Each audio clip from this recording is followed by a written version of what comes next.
Hi guys, this is Bal Channel 2018 and welcome back to my vlog.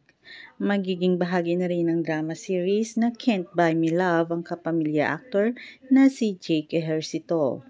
Ito ang ibinahagi mismo ng aktor sa kanyang Facebook page noong Miyerkules. Ang naturang anunsyo ay binahagi mismo ng ABS-CBN sa kanilang social media page nitong Miyerkules din. Abangan si Jake's Can't Buy Me Love ang saad sa caption. Marami ang agad na napatanong at nanghula kung ano nga ang magiging papel ni Jake sa teleserye. Mailan na nagsasabing baka raw ang maging papel ni Jake ay ang itinuturong lover ng ina ni Caroline Chu na si Divine Almasan. Ka-excite, baka siya si engineer na sinasabi ni Cindy na lover ni Divine, ang saad ng isang nag-comment. Hula naman ng isa, ang magiging role daw ni Jake ay ang magiging kapatid ni Bingo kay Miss Ina Raimundo.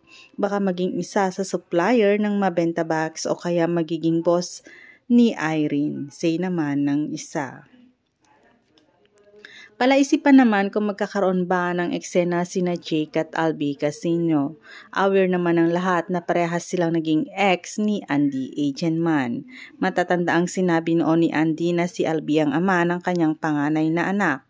Pero based naman sa interview ni Albi kamakailan, chapter close na ito para sa kanya at wala siyang problema kay Jake.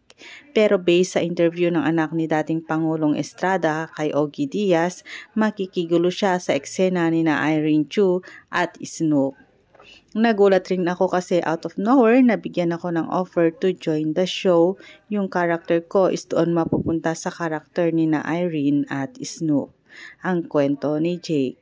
Sinabi rin niya na sa ngayon ay wala pa naman silang eksena ni Albi. Thanks guys for watching and God bless everyone.